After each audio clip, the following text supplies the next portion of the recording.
totoo ang ng hirit. Ang saya-saya sa unang hirit. Babalik po ang unang hirit. Narito na mga balitang dapat niyong malaman sa ating top hirit.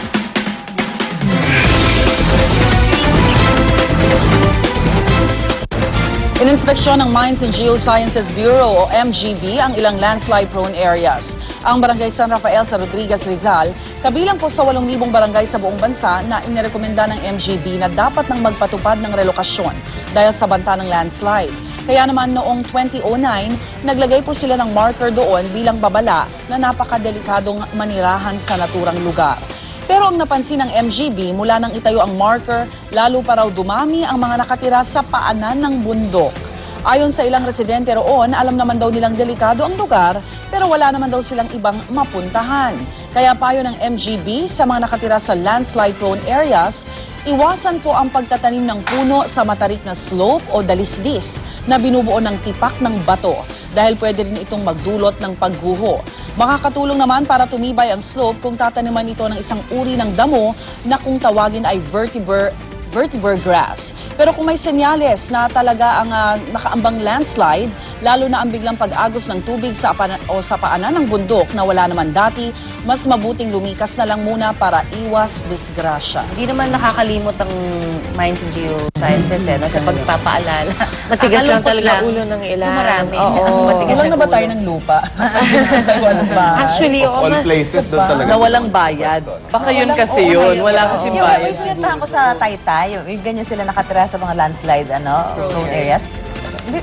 Lupa niyo ba ito? Hindi Walang niluluwal na pera. Samantala, nag-ikot din po ang mga tauhan ng DPWH sa ilang lugar sa Metro Manila kahapon para malaman kung ilang manhole naman ang tuluyan ng natabunan. At sa kanilang inventaryo, 13 manhole ang hindi nakalitaw sa Ross Boulevard at hindi 35 na bilang naman ng MMDA. Magkaiba man ang bilang, hindi na itinanggi ng DPWH na may mali sa pagkakagawa ng mga contractor nila. Posible raw na ginawa ito dahil maging tila lubak ang mga manhole kung di papantayin ng aspalto. May warranty raw ang paggawa kaya obligadong ayusin ito ng mga contractor nang hindi dinadagdagan ang butas sa bulsa ng gobyerno. At dahil marami pa rin namamarkahang manhole na natakpan, madaragdagan pa raw ang nauna nilang bilang na 661. Ngayong araw po, paplansyahin daw ng MMDA at DPWH ang resulta ng kanilang inventaryo at ang detalye ng pag-aayos ng mga manhole para malinis na mga posibleng pararito bago pa muling magdulot ng mga pagbaha. Yung ginagawa yan ngayon, yung pinipinturahan Ngayon talaga gagawin yan. Kasi lumalabas yung Ngayon lang kasi naaalala. Parang pag tag-ulan naaalala mo, may tulo yung bubong mo. Ganun din yun. Pag nakakita kayo ng manhole, huwag kayo tutuntong. Hindi mo alam kung matibay pa yun. Correct. Yung bira ng bira nang hindi naman pinag-aaralan kung ano yung magiging epekto. Tsaka sana yung mga warranty nila hindi napapaso, di ba? Baka mamaya dyan sabihin ng contractor, ay 30 tapos days na. lang, 60 days lang. Kaya usually taon naman pagkaganon dapat. 5 years or something, di ba? Sa ibang balita naman, balak daw na aktresa si Amalia Fuentes na sampahan ng reklamong frustrated murder ang mag-asawang bumugbog umano sa kanya. Kwento ni Amalia, nangyari daw ang pananakit sa kanya at sa anak na si Jeric Stevens nang puntahan ang mag-asawang Peter at Rosemary Tan Dicop sa pinaupahan niyang bahay sa New Manila, Quezon City. Nagkaroon daw sila ng mainit na pagtatalo dahil tumalbog umano ang checking ibinayad ng mag-asawa kay Amalia. Doon na raw nagkasakitan. Ayon kay Amalia, tinusok daw siya sa likod ng matulis na bagay na di umano'y isang payong. Kwento naman ni Jeric, nagpambuno raw sila ni Tan Dicop nang sapakin na nito ang kanyang ina. Pero natakot daw si Amalia nang makahawak ng barilang umano'y tauhan ng mag-asawa. Mabutit na lamang daw at nakaldak ang baril kaya hindi ito napaputok. Depensa naman ng isang tauhan ng mga Tan Dicop ang mag-ina raw ang unang nanggulo. Sa panayan ng GMA News kay Rosemary, umalis na sila sa kanilang inuupahang bahay dahil sa takot sa nangyari.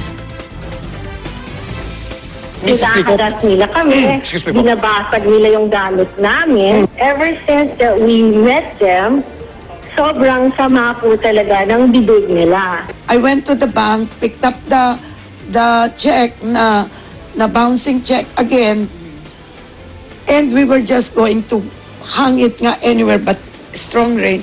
Dumating sila. Pagdating pa naman yung Rosemary Licop, for no reason, I'm just there in the car. She started clapping. Para bang nanunuya. And then, she called me pa magnanakaw. Isang alam po kayo. Mahaba pa yan. Kalalos-lulos naman ang sinapit ng isang 51 taong gulang na babae sa Cabaca, North Cotabato matapos gahasain, pinatay at pinagputol-putol pa ang ilang bahagi ng kanyang katawan bago itinapon sa ilog. Ayon sa ulat ng pulisya, naglalabaw umano sa ilog ang biktimang si Kungan Abid. Di kalayuan sa kanilang bahay ng lapitan at sapilitang tangayin ng dalawang hindi pa nakikilalang salarin. Makalipas ng 3 araw, natagpuan na lamang ang bangkay ng biktima na palutang-lutang sa Rio Grande de Mindanao sa Maguindanao. Putol na ang kanyang mga paa, kamay at maging ang kanyang dibdib tinanggal din. Patuloy ang investigasyon ng pulisya sa karumal-dumal na sinapit ng babae. Ilan na naman opisyal ng barangay ang nasa sangkot sa krimen. Sa Tondo, Maynila, inireklamo ng panghahalay si Barangay XO Eduardo Nuki ng 18 taong gulang na special child. Kwento ng biktima, January 1 daw naghahasain siya ni Nuki sa loob mismo ng barangay hall dahil sa takot hindi siya nagsumbong. Pero nitong June 26, pinilit naman umano siyang sumama ng barangay tanod na si Arnold Mabini. Dinala siya sa isang lugar at doon hinalay. Sa pagkakataong ito, hindi pa rin siya nagsumbong dahil pa rin sa takot. Pero nitong June 30, muli na namang naulit ang kanyang kinatatakutan. Ang barangay tanod namang si Ronaldo Sebastian ang bumiktima raw sa kanya. Maring itinanggi ni Nuki at Mabini ang paratang. Si Sebastian naman hindi na makita sa kanilang barangay. Isa sa ilalim sa psychological therapy ang biktima matapos magka-trauma sa insidente. Samantala, isa naman ng mga bus driver sa susi ng patuloy na paggulong ng ekonomiya ng bansa dahil po sa mga inihahatid nilang pasahero sa mga opisina at eskwelahan. Kaya naman apila nila, huwag naman daw silang husgahan sa pagiging barumbado ng ilan dahil maging sila ay naghahanap buhay lamang din para sa kanilang pamilya katulad ng marami po sa atin. Sa katunayan, dahil daw sa hirap ng buhay, marami sa kanilang umaasa na lamang sa 5-6 tuwing nagigipit. Nadiskubre ng GMA News na sa bawat bus stop sa EDSA, may ilang nakaposteng nagpapa 5-6 sa mga konduktor at driver ng bus. Marami po sa kanila, barya-barya lamang ang ibinibigay sa mga nagpapautang para pandagdag sa matrikula ng mga anak. Ayon sa mga bus driver, kung ngayong kumikita sila sa 1,000 kada araw sa komisyon sa mahigit 15 oras na pagbabiyahe, ay nagigipit na sila at nalulubog pa sa utang, paano na raw kung tuluyan ng maipatupad ang fixed salary scheme. Dagdag pa nila, sana daw ay isama naman ang mga tulad nilang driver sa pagbuo ng mga polisiyang sila rin naman ang apektado. Parang 350 kasi sa fixed salary, ano? Baka sabi niya 1,000 kasi may commission ka sa dami ng biyahe mo. Kaya minsan, kaya barambado Pero eh. bukod dun sa fixed salary, parang meron din naman sila Commission. yata Commission commissions pa rin. din naman yata and benefits eh, diba? Tayo. Walang May ending yan pag nagkasakit sila, na-aksidente sila. Yeah. Labas pera ka talaga. Pero kung may benefits ka, merong ano din tagabayan. Pero mas din. importante sa kanila, inuwi nila araw-araw. Araw-araw. Sa Pero mga yung pinag-aaral na anak. 330 ba 350 na fixed salary na sinasabi nila, parang hindi pa minimum ata yun. Paano ba yun? Ano nakalusot din yun? Bukod daw doon, may mga incentives like kung wala kang violation, parang may mga additional 400 plus din eh. Kunyari wala kang huli o walang violation, walang sita, parang May 400 incentive. something Parang may plus. incentive. Baka depende din sa bus company yan eh. Wow, a day? O di malaki-laki a day na rin daw. yun kapag idadagdag mo dun sa 300 plus, Exactly, diba? that's already 700, so konti Tapos na may lang. commission Correct. pa. May commission ka pa. Pasok na. Yun eh, kung malaking bus company. Pero pag mga, Totoo din. alam mo yung dala-dalawa lang unit, Oo nga. Ano masasabi mo, Igan? Ang bus operator. Matagal mo na. Ang masasabi ko lang dyan ay, alam niyo bang patong-patong na reklamo ang isinampa doon sa bus driver din to eh. Oo nga naman. Ito yung nagte-text eh, ng Don Mariano Transit na bumangga doon sa railing at muntik na malaglag yung kanyang minamanayong bus dyan sa southbound lane ng EDSA Ortigas flyover. Ang kanyang kaso, reckless imprudence resulting in damage to properties with multiple physical injuries.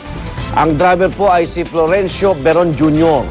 Unang dinilan ng driver ng bus di ba may nagkat sa kanyang kotse at motorsiklo. Iniwasan niya yan. Pero gitnang ilang pasahero, nagte-text daw si Beron habang nagda-drive. Biglang preno daw ito na makita na yung motorsiklo pero para iwasan pero inabot pa rin.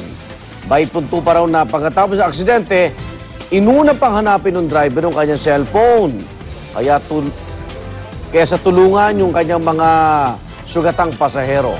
Bukod pa rito, tila may hidwaan din si Beron ang kanyang konduktor. Tinanggi ni Beron na nagte-text siya habang nagmamaneho. Pero inamin niya na may problemang pinansal siya kaya nangiram ng pera doon sa konduktor. Samantala, sinuspende na rin ng LTFRB ang prangkisa ng 21 bus ng Don Mariano Transit. Ayon kay LTFRB Chairman Attorney Jaime Jacob, isa sa ilalim sa seminar kaugnay sa road safety at drug test ang mga tsuper ng kumpanya. I-inspeksyonin din ang kanilang mga sasakyan. Sa record po ng LTFRB, 7